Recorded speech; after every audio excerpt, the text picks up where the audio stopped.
Good afternoon, everyone. I'm Jacob Boone. I'm the Hancock County Ag Agent and 4-H Agent.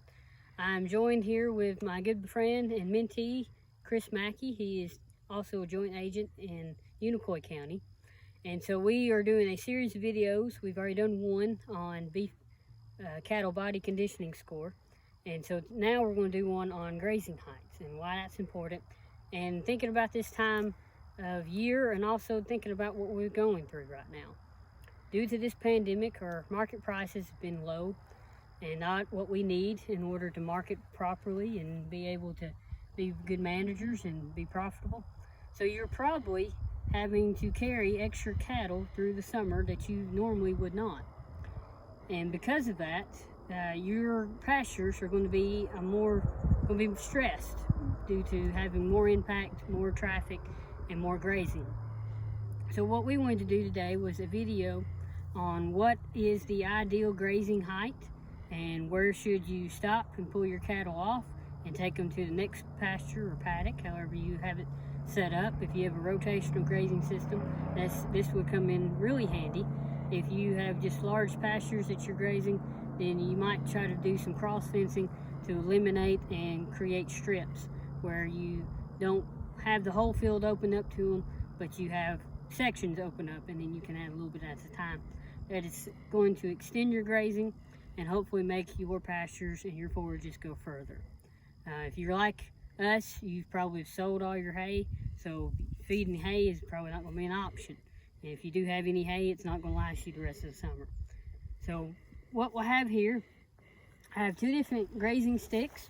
They both say the same thing, just one is available through a company called Gallagher. This is going to be the wood stick right here. This white stick, this hard plastic stick, it is the NRCS sticks, or Natural Resource Conservation Service. They've given just about all the extension offices one of these. They probably have one at their offices, wherever they are in your counties, and you could probably borrow it or have them come out and do this test or do similar to what we're doing in this video. So what I have here is on this NRCS stick, it's got both the inches and the optimum ranges. So on this black section, it goes from 1 inch to about 2.5 inches, and that is a no graze zone.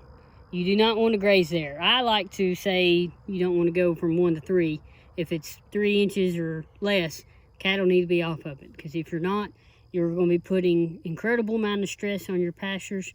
They're not going to be able to bounce back. You're promoting weeds at that point. And if you are like we were in Hancock County, we had a lot of flooding. And we had a lot of flooding last year. And so what that's done is that has created some bare spots in our pastures. It's created some erosion, some runoff. So we've lost nutrients, but we've also seen thinning of our pasture stands and our forages.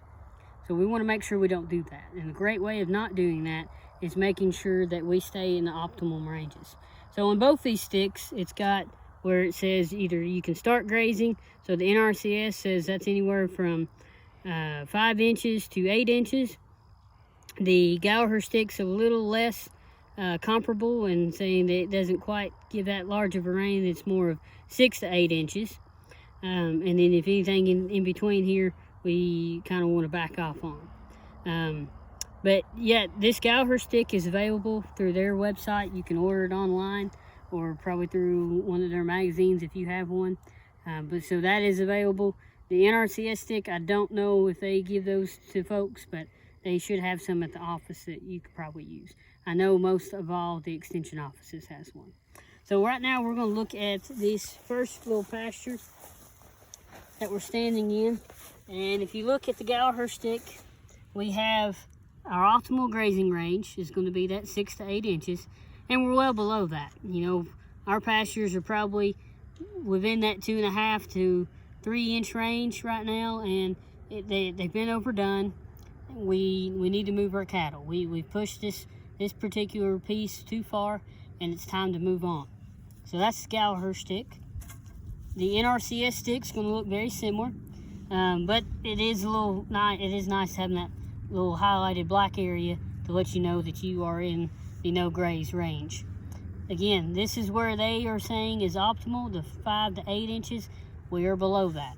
And so we need to move these cattle because at this point we are putting too much stress on this particular piece of land or this particular pasture, and we're going to be promoting a lot more growth and not going to be having that lush fescue or orchard grass or timothy grass, those cool seasons that are available right now. And also by taking them off and not stressing this pasture too much, we're promoting good growth for any of our summer annuals or perennials that will be coming in within the next month. Alright, so what we're going to do now is we're going to walk over to this next pasture where our cows are going next. And in this pasture, it's like all Tennessee pastures, we have some good ideal forages, some good grasses, but we also have some weeds and some broadleaves that may or may not be eaten by the cattle. That's typical in pasture because we don't necessarily always spray or even fertilize our pastures. Should we? Yes. But sometimes time management gets away from us and we focus more on our hay fields, which is where your focus should be, especially this time of the year, because it won't be too long and we'll be cutting our hay fields. So again, here we have the Gallagher stick, and I didn't show you this a minute ago, but on one side it's got inches 1 through 12, but then it's also got your scale. So if we look at our scale right here, this is that 6 to 8 inch grazing mark. Right now we're in that. If you can see the grass is around, we have a lot of grass that excuse me, that is at that height and above that height. So we have lots of forage here. We have the tonnage we need, and that's the key, is make sure you have the tonnage you need. If you don't have the tonnage, then your cows are being underfed and you'll have to supplement, or you're going to have to do, plan B. We go to our NRCS stick, same deal. It's a little more generous as far as what your height can get down to. This is 5 to 8. We're in that 5 to 8 mark, well above the do not graze. We can't even see it because we have the forages here. We're at the height that we need them to be. Excuse me. So, why all this is important is because A, it's going to extend your grazing. It's going to put less stress on your pastures. B, hopefully it's going to get you to when markets do bounce back and you can market those cattle that you're holding on to. And then C, this kind of correlates with our body conditioning score video that we have done as well today, and that we may be time to make some of those decisions to get rid of some of our cull cows because we may not have the pasture capacity or ability to carry on those extra animals.